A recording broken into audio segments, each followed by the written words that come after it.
Naturally প্রত্যেকদিন সকালে আমরা প্রথম ভিডিওটা বক্স অফিসকে কেন্দ্র করে করি, আজকেও করব। কিন্তু প্রথম ভিডিওতে আমরা বক্স অফিস নিয়ে কথা বলবো না, কথা বলবো একটা দুর্দান্ত বিষয় নিয়ে। মেগাস্টার শাকিব খানের রকস্টার ইতিমধ্যেই বিদেশের মাটিতে বেশ কয়েকটা কান্ট্রিতে রিলিজ করে গেছে, এটা আমাদের প্রত্যেকেরই জানা।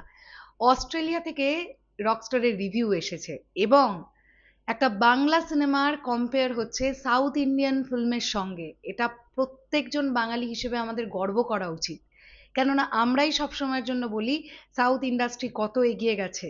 সাউথ ইন্ডিয়ান ফিল্ম দেখলে মনে হয় ভাই কিছু একটা দেখলাম। বাংলা সিনেমা যখন তুলনা হচ্ছে সাউথ ইন্ডিয়ান ছবির সঙ্গে, তখন আমরা প্রত্যেকজন বাঙালি এটাও গর্ব করে বলবো আমাদের বাংলা সিনেমাও করে দেখাতে পারে। হ্যালো এভরিওয়ান, আমি পৌশালী চলে এলাম আজকের প্রথম ভিডিও নিয়ে। প্রথমেই বলি সকলকে ভেরি গুড মর্নিং। আশা করছি তোমরা প্রত্যেকে খুব ভালো আছো।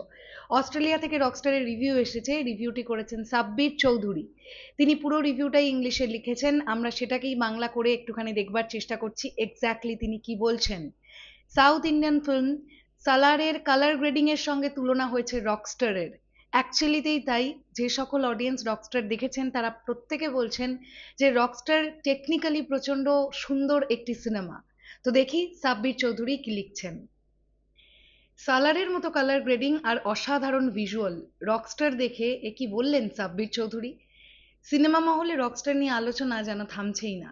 সাব্বির চৌধুরী শেয়ার করা রিভিউতে সিনেমাটির মেকিং নিয়ে উঠে এলো এক দারুণ প্রশংসা। ছবিটিকে 5-এর মধ্যে 3 স্টার রেটিং দিয়ে তিনি এর ভিজুয়াল ও টেকনিক্যাল দিকের তুমুল প্রশংসা করেছেন। তার মতে সিনেমার সিনেমাটোগ্রাফি ছিল এক কথায় ধাঁধানো, চোখ ধাঁধানো, এবং এর কালার গ্রেডিং ছিল সালারের সালার সিনেমার মতোই সুন্দর। মেগাস্টার শাকিব খানের অভিনয় তো বটেই, বিশেষ করে তার ভয়েস ওভার বা কণ্ঠের কাজ ছিল একেবারে টপ টিয়ার। পরিচালক আজমান রুশো তার চেনা কমার্শিয়াল স্টাইলের সিগনেচার টাচ রেখেছেন প্রতিটা ফ্রেমে। সেই সাথে এত স্টাইলিশ একটি ছবি উপহার দেবার জন্য স্কোয়ার গ্রুপের ওনার চৌধুরী সাহেবকেও ধন্যবাদ জানিয়েছেন তিনি।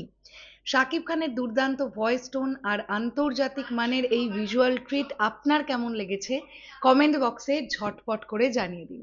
তো এই ছিল অস্ট্রেলিয়া থেকে রকস্টার দেখবার পরে ফার্স্ট রিভিউ।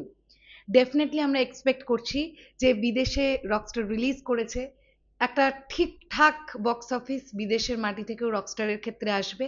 একটা জিনিস আমরা ভুলে গেলে চলবে না, একটা কুচক্রী মহল সিনেমাটাকে ক্ষতি করবার জন্য সিনেমাটার পাইরেসি করিয়ে দিয়েছে। তাই পাইরেসির এফেক্ট তো ডেফিনেটলি পড়বে। আমাদের চাওয়া এটাই থাকবে যেন এই এফেক্টটা খুব বেশি মাত্রায় না পড়ে। তো এই পুরো বিষয়টাকে নিয়ে তোমাদের কি বক্তব্য কমেন্ট সেকশনে জানিও। আসছি আবার খুব শিগগিরই, তাহলে এখনের জন্য টাটা।